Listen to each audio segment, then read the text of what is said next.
Cambiamos de tema, nosotros nos vamos a hablar de la reforma judicial, del decreto de necesidad y urgencia emitido por el presidente Alberto Fernández respecto a las comunicaciones. Y como siempre, palabra más que autorizada, es un honor contar con Raúl Eugenio Zaffaroni. Raúl, muy buenas noches, ex, por supuesto, miembro de la Corte Suprema de Justicia, actual integrante de la Corte Interamericana de Derechos Humanos. Gracias por esperarnos, ¿cómo estás? No, al contrario, muy bien, ¿qué decís? ¿Todo bien? Bueno, estábamos hablando un poco de la situación del coronavirus Estaba con escuchando. preocupación, Raúl, la verdad. Todos estamos tremendamente preocupados. Bueno, Bueno, y hablábamos en la apertura recién de, yo decía, ya haciendo un análisis, si se quiere, más político de entrada, de la irresponsabilidad y de que no importe jugar con esas cosas que no tienen repuesto, que es la vida de la gente, ¿no? Y con todos los temas vemos esto, como rápidamente nos vamos a Venezuela, rápidamente es el modelo venezolano, rápidamente es la dictadura y demás. Ahora con el último decreto de necesidad y urgencia, ¿cómo lo ves vos, este terreno irracional de debate? bueno, yo creo que en política, bueno, es válido tirarse con muchas cosas, trampas, trampitas, en fin, todos las conocemos. Pero creo que hay un límite ético. No nos podemos tirar con cadáveres, eso es una barbaridad. Y además, bueno, generar o crear una realidad, inventar una realidad que choca contra una realidad evidente. Tenemos casi 400 muertos hoy, ¿qué es eso? En fin, no sé, a veces pienso, no deliro, no sé que no estoy en un estado nazi, todo eso, en un estado stalinista, efectivamente. Pero a veces digo, ¿cómo se puede inventar realidad y cómo se puede manipular a la opinión pública hasta un grado tal? Y pienso en aquellas barbaridades, en cómo el vecino que habla tu idioma, que es igual a vos, con el que el día antes estabas no tomando mate porque estaban en otro lado. Pero bueno, y de repente lo dejas de ver como persona. ¿Qué manipulación hicieron en aquel momento para lograr esa barbaridad? De dejarlo ver, de ver al otro como persona y empezar a verlo como una cosa integrante de un aparato enemigo y al que se lo puede matar. Te- Bueno, sí, me he preguntado siempre esa manipulación, esa invención de realidad, hasta dónde puede llegar.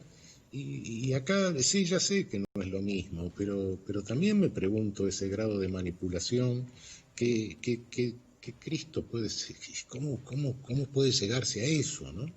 ¿Te ¿Cómo puede, preocupa cómo estas puede marchas tirarse uno con crecientes? muertos, ¿no? ¿Te preocupan las marchas, este caldo de cultivo que se va generando? Yo decía recién, como que van de a gotitas. En cualquier tema van metiendo gotitas y va llegando lentamente a saturar el vaso. Y hay mucha gente que, bueno, ven la opinión pública de eso, en sus referentes políticos eso, y termina saliendo a la calle con expresiones de odio muy claras. ¿Te preocupa Claro. ese caldo de odio que se está generando? Claro que me preocupa porque es algo que destruye la comunidad nacional, el sentimiento de pertenencia. Cuidado, estamos debilitando la nación. Después de todo, la nación, ¿qué es? Es un sentimiento de pertenencia, de comunidad en el buen sentido de la palabra, ¿no? De comunidad, de la comunidad del pueblo nazi o cosas por el estilo. Pero ese sentimiento de que todos pertenecemos a algo, ¿no? De Claro, que hay algo común que nos cubre a todos, ¿no? claro. Es preocupante, es muy, muy preocupante. Es decir, insisto, en política, bueno, está bien, trampitas, cosas, todas las conocemos. Pero llegar a ese grado, no, cuidado, porque estamos afectando nuestra propia nacionalidad, ¿no? Doctor, ¿qué tal? Buenas noches, ¿cómo le ¿Qué tal? va? Sofía Caram lo molesta. Le consulto y lo llevo ya así al terreno judicial por la reforma judicial que se está debatiendo y que esta semana va a llegar al recinto de la Cámara Alta y que promueve la manifestación de la que daba cuenta Juan recién. Pero ¿resuelve esta reforma judicial el problema para el ciudadano, la ciudadana de a pie, del retardo de justicia, de causas muchas veces que no llegan a buen puerto? ¿Resuelve el problema de la justicia esta reforma? ¿Cómo la ve? Es un primer paso. Yo no sé exactamente, no entro en los detalles, no sé si exactamente la conflictividad para crear nuevos juzgados, se estudió bien la conflictividad, etcétera, no participé en eso, pero bueno, supongo que lo habrán estudiado. Es un primer paso. En otro sentido, bueno, es un primer paso para la seguridad de todos y para la República, desconcentrar poder, ¿no? El poder concentrado, como Pi. bueno, siempre es peligroso, siempre es un campo, concentración de poder abre el espacio del arbitrio, y el arbitrio abre el espacio de la arbitrariedad y abre el espacio de la corrupción. Cuidado. Entonces, todo lo que sea desconcentrar poder, sí, es republicano, y lo apoyo en ese sentido, ¿no? Claro. Ariel Sack. Buenas noches, Zaffaroni.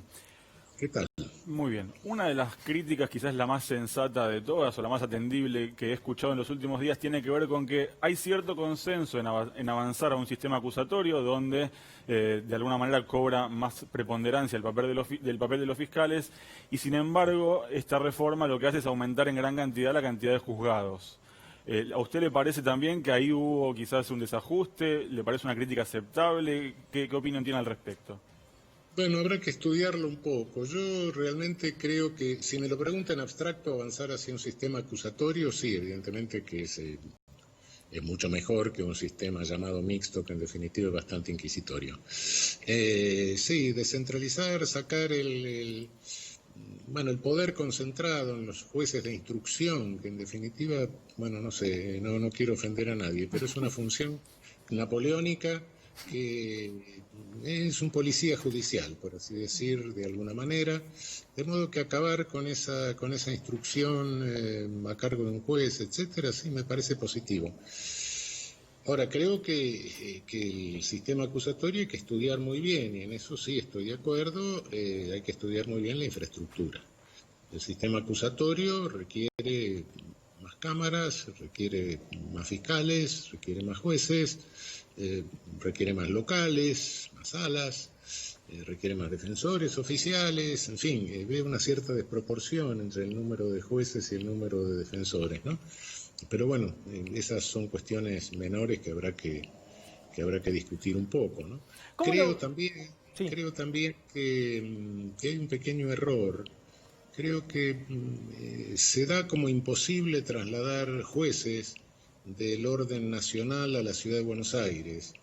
Y creo que hay una posibilidad de hacerlo sin afectar los derechos de los jueces, sin afectar su condición de jueces nacionales, etcétera. En el momento en que hicimos la Constitución de la Ciudad de Buenos Aires, yo me encargué de que en la parte, como cláusula transitoria, hubiese una cláusula que autorizase al gobierno de la Ciudad de Buenos Aires a recibirlos y mantenerlos en condición de jueces nacionales, es decir, sometidos al jury nacional, con la inamovilidad nacional, indemnes ante cualquier intervención federal a la Ciudad de Buenos Aires, etcétera.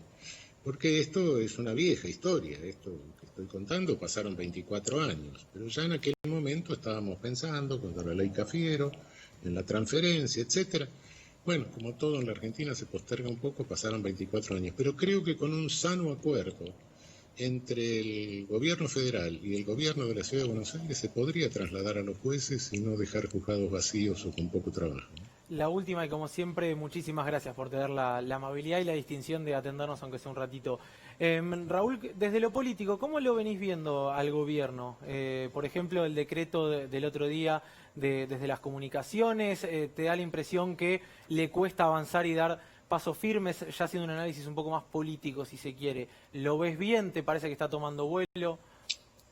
Bueno, lo de las comunicaciones en realidad prácticamente es volver antes de lo que hizo Macri.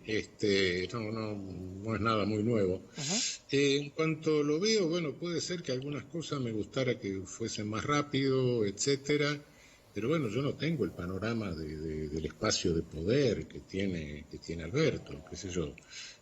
Lo veo transitando una situación muy difícil, muy difícil, como es, la herencia desgraciada que nos dejó el desastre de la fuga, no fuga, sino la salida de dólares de Macri, por un lado, la pandemia por el otro, qué sé yo, está piloteando una situación que es muy difícil.